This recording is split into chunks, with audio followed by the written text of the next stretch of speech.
dance for joy, your last. Welcome to Sensible Secondhand Reviews, the series where we look at cars that you can buy that are practical and sensible for a budget of between £1,000 and £5,000. This is a 2011 Skoda Yeti 1.2 TSI S. But is it any good? Should you care? Let's find out, shall we?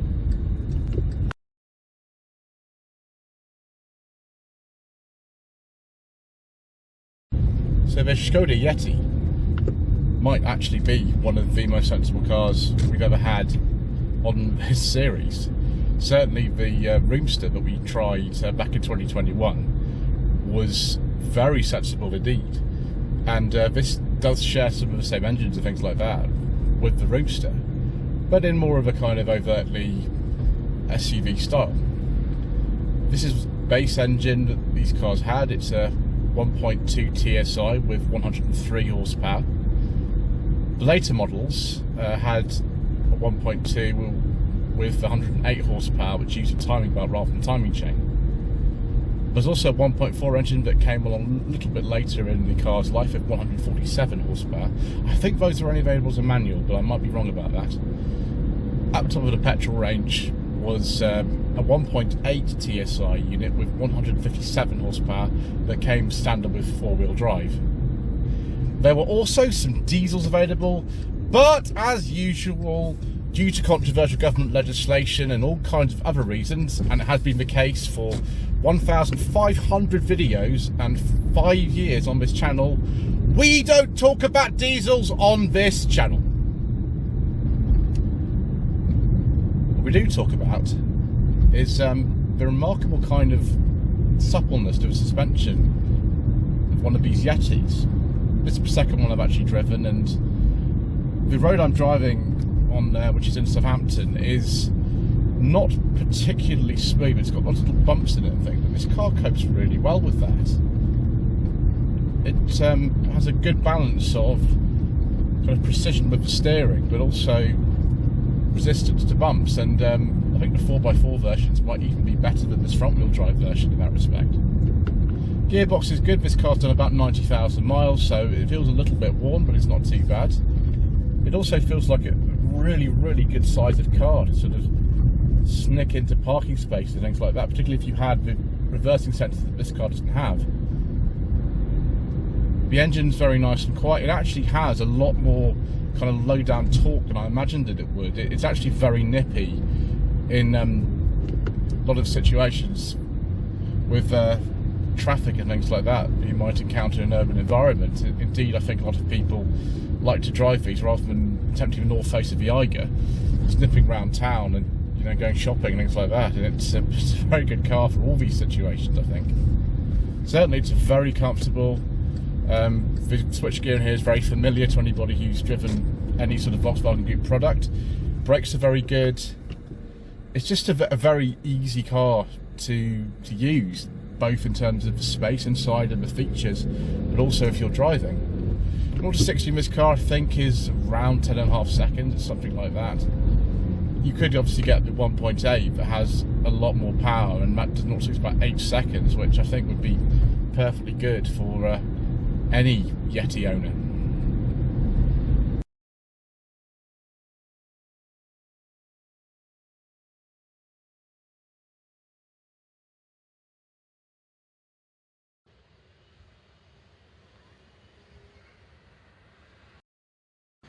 So for once viewers in these videos, my lighting's actually relatively good, even though it's actually the evening that I'm filming this. This has been one of those times where the review has come about with little opportunity for the owner to actually clean the car before I've actually filmed it. But I suppose it's good in a way to see what these cars are like if they're being used on a daily basis, which this car is. Belongs to friend of my lady wife's, who I shall call the good doctor. His lady wife also drives this too. I can't believe it's taken me so long to get one of these on the channel. I mean, this is 5 years since I started the channel this month. It's only now that we're actually getting a Yeti. A lot of people prefer this pre-facelift look. The facelift occurred late 2013 when the model range was split between the normal Yeti and the outdoor type. I suppose the sort of pre-facelift ones like this one dates from early 2011, are sort of more along the outdoor sort of lines. So yeah, it's a daily used example. Drove it here for a good 10 minutes or so and got a feel for it, and yeah, it feels really good actually. One of the things you might want to consider when getting one of these is one of the parking sensors. I mean, it's not that bad in terms of seeing out the back. The rear window is quite large, but I think for someone like me, I'm very bad at parking, and so that would be an advantage. There we go, big tailgate in this. Look at all this space. I mean, it's over 400 litres as it is, but if you were to move these rear seats forward a little bit, there are ways of doing that. There's levers to pull them down and pull them forward and all sorts of things. But you get over 500 litres, which is about the same as the contemporary Passat Estate when this car was being made. And I think that's quite remarkable, really. So we've got all kinds of things in here already. I'm not sure I'll be able to show the spare unless I pull this up. Oh, actually, that's quite good. That sort of hinges like that. So if we can show where the spare would be if there was one. This one's got a tyre repair kit in. And it actually shows you how to sort of fold the seats forward and all kinds of things like that. It's actually a little bit difficult to pull the seat forward unless you're sitting on it, which I will try. But we've got all kinds of lovely sort of touches in here. We've got these very practical hooks for putting things on, 12-volt socket, another hook on this side. Boot light is there, tower down point. You can see why people absolutely love these cars, and they've been asking me to get hold of one of these on the channel for so long. Such a good shape for putting things in. Can't remember with these if you can push the boot floor up a little bit, which would help with the loading, but actually as it is, somebody's really thought about how this car's going to be used, and they've put a very kind of hard wearing design of sill just on there. I mean, you could, if you really wanted to, put a sill protector on there, but I don't think that's necessary really. And up here we've got this little thing that comes out to help you close the boot, because it is a little bit heavy. But yeah, I think this car looks pretty good. It was a controversial design when it came out in 2009, but these days, because second-hand car prices have gone up and people really sort of miss the fact the Yeti was discontinued in 2017, there's something of like a cult car really. So being the S model, it's not that sort of fancy or anything. Roof rack's fitted. It's all about the practicality of one of these anyway. So if we get in the back, you see it's really easy. The doors open really wide. The Roomster that I filmed in 2021, I think it was sort of a similar philosophy to this. It's very easy to get in and out. Really massive, tall roof line. So loads of headroom. See if we can slide this seat forward. I'm sitting on it. There's a bar here. Yeah, there we go. Yeah. So if you slid this forward and that one forward, and actually it's going to be easy for me to demonstrate the folding of the seats with this one in here. There you go. Fantastic, isn't it? Absolutely brilliant. So just all sorts of configurations of seat. The Karoq, which sort of replaced this in the range, and the Kamik, which is a little bit smaller. I don't know if they actually do have all these permutations you can get. So door pockets there, holders of bottles here. It'd be nice to see maybe a 12-volt socket there, but maybe you get that on higher trims. There's only the S, so it's the second one from the bottom. One thing I do notice on here, it's not actually that bad. It's not as bad as the Karoq, which doesn't seem to have any fabric on the door cards at all. It's just very hard wearing. It's good quality. It just is very hard. I think some of the higher models also had chromed interior door handles. Personally, I'm like a sort of Lauren and Clement type person. I would have a Lauren and Clement edition of one of these with probably the 1.8 engine, I think, if I had a choice of driving a Yeti. A lot of people would disagree with me there, but that's just the way that I am. I've actually got individual lights on either side for both passengers, which is brilliant, and you can configure them however you want. Yeah, it seems very comfortable in here. Put those head restraints up if you want. You've got big door bins, probably for a bottle of about a litre, putting in there.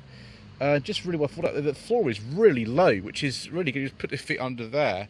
The seats are in the sort of position I'd have them back to my driving position there, and it looks like it'd just be really easy to get people in and out. Isofix points, of course, for child seats. You can see why everybody in the world has just told me just how great these cars are. I've only ever driven one before, and it was a very late facelift one. It's a 17, which the similar engine. This is the earlier 1.2, the later 1.2's got a bit more power, and this one had an automatic gearbox. This is a manual. And yeah, just no nonsense, really easy driving experience, and the roads around here are quite bad, and so it's actually quite refreshing to drive a car with the suspension's not that hard. Anyway, that's enough about that. Let's have a look in the front, shall we? So, again, really big doors, really easy to get in. I'll just close the door in a second. So yeah, there we go. Shut the door just in case anybody wants to come past. Again, not necessarily like the plushest materials in here. It's actually soft touch there, which is nice. On other models you might get a bit of brighter interior. We haven't even got any chrome accents anywhere really around the air vents or anything like that. Still got the just normal interior door handles as opposed to the plusher ones. But 4 electric windows, which is good, and the good old Volkswagen Group electric mirror switch, which was also in my 2017 Seat Toledo Mark IV. Just a load of cars, and that headlamp switch is in loads of other cars. Again, because it's a VS model, it's one up from the base. We've got a plastic steering wheel. I would prefer a leather steering wheel, but sort of person who owns a Yeti probably isn't that fussed about that kind of thing. So we've got just really simple, again, radio controls and heater controls. 6-speed manual in this car. Nice normal handbrake, and absolutely loads of places to put things. Loads of cup holders. I don't know what you could put in there, wallets or whatever. Place there, place here. Sorry to knock my thing. Umbrella in there as well. I'm sure the glove box is massive. Yes, it is. Of course it is. Bottle holders at the front of here to put things in. A bit of fabric here, which you don't get on the Karoq, which is strange. I'm sure this store pull was on my Seat Toledo as well, which is basically a Skoda Rapid, so that's probably what it is. I'm just going to put the key in so we can have a look at some of these instruments. Okay, so we've muted Radio 1 viewers, much as I would like to hear what they have to say. I don't want any copyright infringement on this channel. So, just really easy. We've got all the presets along here. One thing I don't know is whether the aux in goes in, or if this car even has aux in. I'm not actually sure. It says MP3, but that's MP3 3Ds and things. Really trying to see in the glove box and down there, but obviously they've been listening to. So I can't see an aux cable anywhere. I've obviously got a Bluetooth system just plumbed in there for streaming music and things, because this car wouldn't have come with that as standard anyway. But just idiot-proof, you know, instruments. There's a rev counter, which incorporates the temperature gauge. There's the speedometer, which incorporates the fuel gauge. Just really easy. One thing we don't get in this trim is any steering wheel controls. We've got variable intermittent white, which is nice, but no steering wheel controls. It'd be nice to see up here, like maybe you can pop for sunglasses, maybe get them on a higher trim, I don't know. Matte brilliant lights, of course, in here. Do you get, yeah, you get mirrors for driver and passenger. But yeah, just absolutely no nonsense. For some reason, the door locking button is all the way down here. I don't know why that is. It would be better to have it on the door somewhere, but never mind. Not much else to say, really. It's just kind of no nonsense. Typical Skoda the instruments are anyway, which some of you will just really like and just feel very at home. Anyway, I think it's time to look under the bonnet.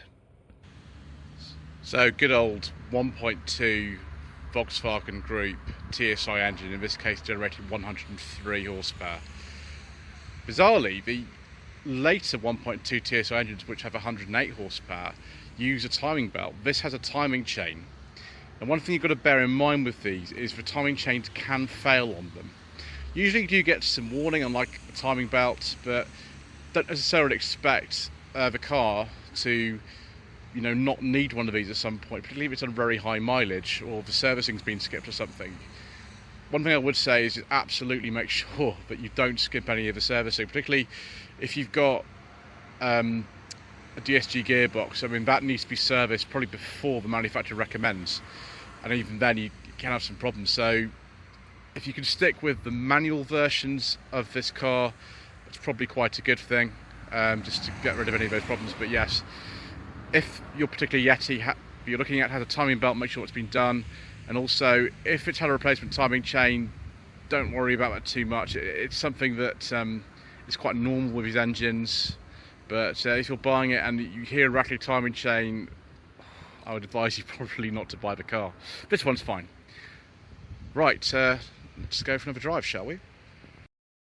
Lloyd Consulting stickers, t-shirts and mugs are available by clicking the link to the Google form in the video description below.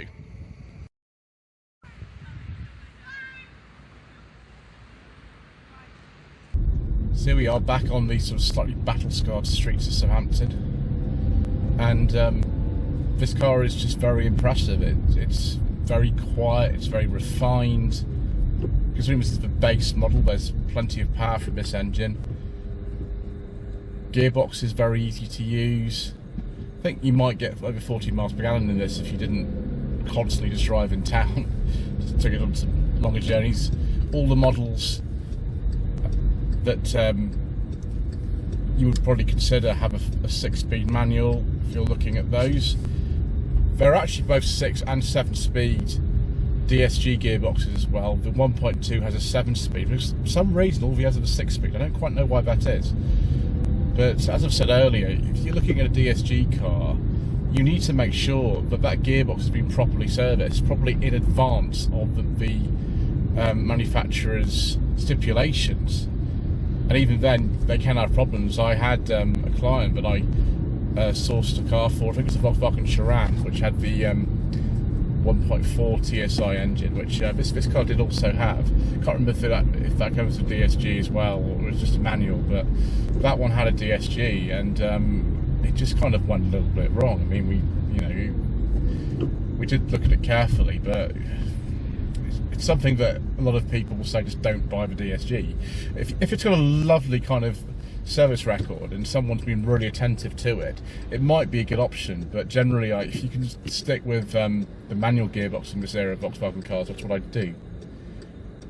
I really understand, and I've said this several times already, why somebody who loves these Yetis just want to hold on to them, but just not replace them. Because the Karoq, it's a nice car. I drove one in 2020, and it's a nice car, but I prefer this, I think. I really think this is a better car in many, many ways. It's just a bit more kind of user-friendly. It's a little bit smaller to pilot around. And the space inside isn't quite as big as one of those, but it's not bad. I think this is probably one of the best cars I've ever driven on what's called the PQ35 platform, which is the Mark 5, Mark 6 Golf underpinnings. I actually really like this, and I'm not surprised that the good doctor and his lady wife very much do as well.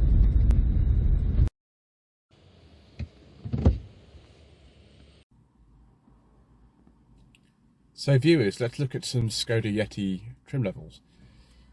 When the car came out in 2009, the trim levels were E, S, like this one, SE, SE Plus, and Elegance. They then added a lot more later on, such as the SE Business, SE Drive, SEL, SEL Drive, SE Technology, the Adventure, the Black Edition, the Monte Carlo, which was like a sort of later sort of post facelift. It has all sporty bits on it. The Lauren and Clement, which is the one that I prefer, the Tour de France, and the Urban. The car was actually made in quite a few places, just not just Czech Republic, but India, China, Russia, Ukraine, and Kazakhstan. The 4x4 system on these, this is a 2-wheel drive, but the 4x4 models use a Haldex clutch, actually, the 4th and 5th generations of that. It's similar to the Mark 4 and Mark 5 and Mark 6 Golf, because essentially this PQ35 platform, and there's like 15 to 20 cars that used it, are, you know, Mark 5 and Mark 6 Golf underpinnings. So should you consider a Skoda Yeti for your hard-earned budget up to £5,000? Well, I don't think these days that will stretch particularly far, unless you want a really sort of early car that's quite basic. Some of you might think that's the best combination. I don't know, it's personal preference really. Average one of these, maybe £7,000 to £8,000 for a really nice one, maybe more for a later one. But yes, you know, we've covered some of the issues to look at in terms of the engines. But actually, it's a pretty nice car. I can see why people really like them and they just want to hold on to them, which means that, you know, prices on the used market are a little bit higher than, you know, perhaps we expected them to be when they were new. Anyway, thank you ever so much indeed once again for watching. Please don't forget to subscribe to the channel, let us know in the comment below, and we shall see you again for more reasonably priced motoring.